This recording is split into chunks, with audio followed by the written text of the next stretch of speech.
Olá pessoal, tudo bom? Aqui é a professora Pamela, vamos dar início à videoaula 7. O assunto hoje, evolução. O objetivo da nossa aula hoje, pessoal, é compreender o que é evolução, as teorias de seleção natural, qual a importância da mutação nesse processo, heterozigoto, homozigoto e heterogramas. Então nós vamos iniciar com a evolução e vamos finalizar com noções básicas de genética, para que você compreenda o conteúdo de forma transversal e consiga aplicar aí perfeitamente nas questões de vestibulares, questões de Enem. Iniciando, vamos para o básico. O que é evolução? Na definição da biologia, evolução é um processo de mudança e adaptação dos seres vivos às modificações que ocorrem no meio ambiente com o passar dos anos. Gente, vários cientistas tentavam compreender esse processo, como que os seres vivos evoluem, quais os fatores que interferem, os motivos, as causas e consequências. Então, chegou-se à conclusão que o meio onde esse ser vivo está, ele consegue atuar diretamente influenciando a evolução desses seres vivos. Nós tivemos dois pensadores, dois cientistas com conclusões distintas, e hoje, até hoje, nós permanecemos com o que Darwin conseguiu concluir e provar cientificamente com a sua teoria da seleção natural. Mas antes de Darwin, teve a teoria de Lamarck. Lamarck, todo mundo sabe, na aula evoluiu, no aulão evoluiu, a professora Carol, ela deu início a essa abordagem. E vocês lembram que Lamarck, ele acreditava que todas as características fenótipicas, as características físicas, fenotípicas, as características físicas do nosso corpo, elas poderiam ser estimuladas para poder resolver alguma problemática no meio. Aí usavam um exemplo clássico da girafa. A girafa tinha um pescoço curto, ela se alimenta de folhas, e quando as folhas iam acabando, na parte de baixa das árvores, ela precisava esticar o pescoço para alcançar essas folhas no topo das árvores. Então ele acreditava que esse processo de estimulação ia forçando o pescoço a se esticar, esse órgão a desenvolver, essa estrutura a se desenvolver, até a girafa conseguir alcançar o topo das árvores. Podemos aplicar essa teoria de Lamarck em alguma coisa? Podemos. É a teoria do uso e do desuso, Não podemos aplicar da maneira que ele falou, Por quê? Se fosse verdade, eu estiquei o pescoço, que é pescoço grande. Tive um filhinho, meu filhinho vai nascer com o pescoço grande? Eu vou conseguir transmitir essa característica para o meu filho? Não. Então, a teoria dele caiu por terra aí. Não poderia ser hereditário esse processo. Tratando-se de características físicas, fenotípicas, Nós sabemos hoje, com o avanço da genética, que na época não tinha esse conhecimento, mas nós sabemos hoje que as características que conseguem ser transmitidas são características genéticas, As características que estão no nosso gene. Aí eu consigo ter o processo de hereditariedade e transmitir.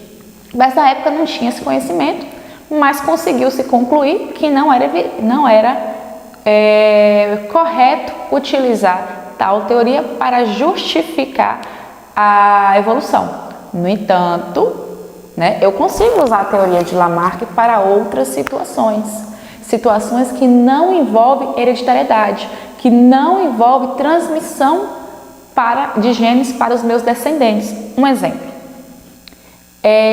Pamela foi para a academia, malhou a perna, porque tem uma perna bonita. Vai para a praia no verão. Eu consigo estimular essa estrutura e aumentar a minha perna, aumentar o meu bumbum, secar a minha barriga, ficar mais forte. Eu consigo, estimulando, ter esse desenvolvimento. Da mesma maneira, se Deus me livre acontecer um acidente e eu perder a movimentação das pernas e parar de utilizar as mesmas, se eu não tiver um acompanhamento contínuo de fisioterapia, de estimulação, essa minha estrutura vai atrofiar. Então, se vocês perceberem, as pessoas cadeirantes, quando elas não têm uma estimulação dos membros inferiores, eles atrofiam. Então, a lei do uso e desuso eu consigo aplicar hoje para situações dentro da faixa etária de um organismo. Eu não consigo justificar isso na transmissão de genes. Eu não posso falar que uma pessoa, por ser cadeirante, por ter perdido a movimentação das pernas por um acidente de carro, o seu filho vai nascer com essa condição. É aí que a teoria de Lamarck falhou. Em contrapartida, Darwin, na sua teoria de seleção natural, observando durante as suas viagens, né? Ele fez várias viagens aí, pesquisando diferentes ecossistemas, pesquisando animais, e ele chegou à conclusão que o ser vivo, o ser em questão, o ser em análise, mais adaptado, com as características mais adaptadas ao meio onde ele se encontra, ele tem uma vantagem. Né? A gente até brinca que a teoria da seleção natural é a teoria da sobrevivência, é o sobreviver, né? Seleção natural, o organismo mais apto sobrevive e passa suas características aos descendentes, garantindo, portanto, que características vantajosas fixem em uma população, vão fixar em uma população. Pamela, a característica vantajosa em Teixeira de Freitas, no ecossistema de Teixeira, é uma característica vantajosa no Canadá? Pode ser que não. Então é importante você entender que quando eu falo de característica vantajosa, eu não posso generalizar. Eu tenho que levar em consideração o meio. Vamos pensar um pouquinho sobre. Eu tenho uma borboleta. Essa borboleta ela é marrom. E eu tenho uma borboleta da mesma espécie, na cor branca. Uma mariposa. Borboleta não, uma mariposa. Na cor branca. Elas vivem em um ecossistema e elas são caçadas constantemente por um predador específico. As mariposas de cor marrom conseguem se camuflar, né, no tronco das árvores. Já as brancas ficam mais em evidência, tornando-se então mais suscetíveis a serem predadas. Obviamente, ou elas vão deixar de existir por estarem mais em evidência aos olhos do predador, ou elas vão diminuir consideravelmente a população, enquanto as de cor marrom conseguem sobressair e sobreviver. Então elas conseguem sobreviver e essa característica ela já nasceu com a cor marrom, é uma característica do gene dela, ela vai transmitir às suas descendentes e essa característica vai se fixar, né? Vai conseguir se propagar. Isso que a teoria de seleção prega. Não é que eu estimulei, me pintei de marrom, pintei o meu cabelo de louro e vou ter filho louro.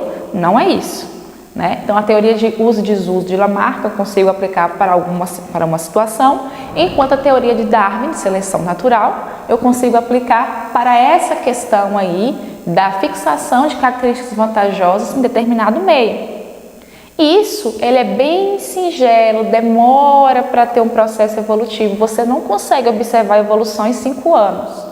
Você consegue observar um processo evolutivo com uma linha de tempo muito maior, porque isso vai de geração a geração, de geração a geração, até se tornar mais evidência ou determinada espécie deixar de existir, ok? A teoria de seleção natural, hoje, a partir de vários estudos, né, conseguimos pegar essa teoria de Darwin e aplicar de 3 maneiras distintas: estabilizadora, direcional e disruptiva. Nós vamos entender agora o que significa cada termo e como aplicar. Para facilitar para vocês, como o objetivo aqui é resumir, é uma revisão, né? Já vocês vão estar em período de prova, então para facilitar aqui, vamos criar macetes. Eu trouxe de propósito uma frase e uma imagem para fixar aqui na sua mente. Quando eu falo teoria de seleção natural, eu tenho 3 tipos. Primeiro tipo, estabilizadora, bebês humanos. Bora lá? É quando uma característica intermediária se sobressai, se fixa, e as características extremas, ou muito ou pouco, deixam de existir ou diminuem consideravelmente. Então, a intermediária sobressai. Estabilizadora, estabiliza, intermediária, sobressai. Por quê, professora? Se um bebê nasce muito pequenininho, ele não tem tantas condições de sobreviver. né? Ele nasce, aí já foi provado que bebês que nascem bem abaixo do peso, do tamanho, tem uma dificuldade, né? A probabilidade de vir a óbito no início, após o nascimento, muito grande. E bebês que nascem consideravelmente muito grandes, com um grande elevado peso, nascem com algumas problemáticas internas, cardiovasculares, entre outros. Então, o bebê que ele nasce entre 3, 4 quilos é um bebê considerado saudável e ele consegue ter uma maior probabilidade de sobrevivência aí na sua primeira etapa de vida. Então, a característica intermediária se sobressai, né? Isso é considerado hoje, quando o assunto são bebês humanos, uma característica vantajosa. Segundo tipo, bora lá. Seleção direcional ocorre quando um dos extremos é favorecido. Não é uma característica intermediária, é uma característica extrema, ou pouco ou muito, ou uma cor oposta, aquela ali vai se sobressair. Vamos lembrar dos roedores. Teve uma análise, esqueci a localidade que isso acontece.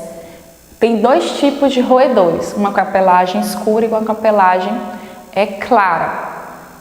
Em ambientes frios com neve, o roedor com a pelagem clara, ele consegue se camuflar na neve, lembra do exemplo da mariposa, e consegue se esquivar aí com muito mais facilidade dos predadores, enquanto de pelagem marrom na neve, ele vai ficar muito em evidência e aquela população ou deixa de existir ou diminui consideravelmente o número de indivíduos. Então, é quando um lado se sobressai e o outro ou deixa de existir ou diminui consideravelmente o número de indivíduos. Último tipo de seleção para a gente compreender aqui.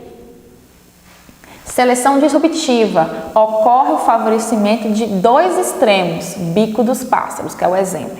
De 2 extremos. A estabilizadora, apenas o intermediário, certo?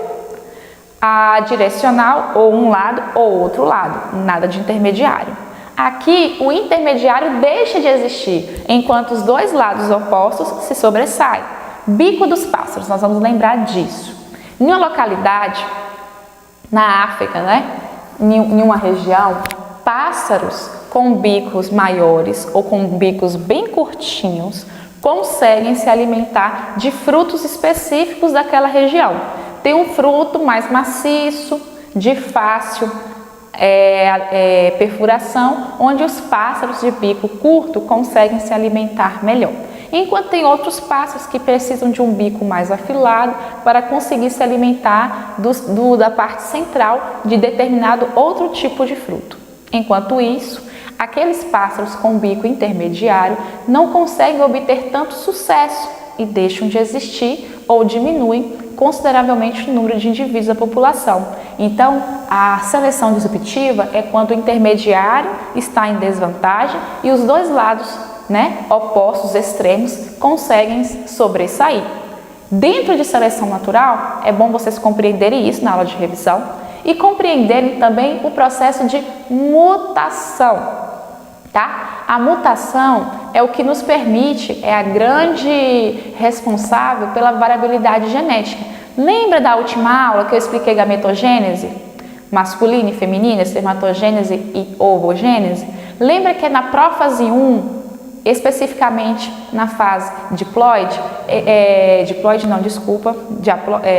leptóteno, zigóteno, leptóteno, corta essa parte aí, Hugo. Voltando, lembra que eu falei na aula passada em meiose, na fase da prófase 1? Lembra que eu te falei que tem um pouco o processo de permutação, onde eles trocam material genético, olha o nome, permutação, troca de material genético, formam-se as quiasmas, nunca vão trocar os mesmos pedacinhos, sempre teremos indivíduos diferentes. Então não encare a palavra permutação e mutação como algo maléfico. A mutação é benéfica e ao decorrer das gerações, pequenas mutações vão acontecendo, o que garante o surgimento de novas espécies, o que garante grande variabilidade dentro da mesma espécie. Então o processo de mutação ele é muito estudado dentro da evolução, sendo responsabilizado pela essa diferença, da mesma espécie com bicos diferentes, da mesma espécie com pelagens diferentes, com tamanhos diferentes. Então, o processo de mutação, né, isso só foi descoberto depois, né, da teoria de Darwin, né, a genética, ela entra em evidência, o estudo genético, somente para confirmar e evidenciar ainda mais a teoria de Darwin. Ele é um processo, sim, interessante e benéfico, porque às vezes a gente encara a mutação somente como algo ruim, vem logo na nossa cabeça o câncer. Existem mutações que levam a deformações, a alterações maléficas, surgindo um câncer em células somáticas ou em células gaméticas. Lembra que eu falei quando é em células somáticas? São cânceres que não têm a capacidade de ser transmitido para o descendente, enquanto que o câncer, quando ocorre essa mutação maléfica em células gaméticas, essas sim são transmitidas? Pois bem, finalizamos aqui a revisão de evolução, seleção, teorias de Lamarck e Darwin e vamos dar início à videoaula 8 daqui a pouquinho com o assunto de genética, como que a gente pode aplicar isso na genética.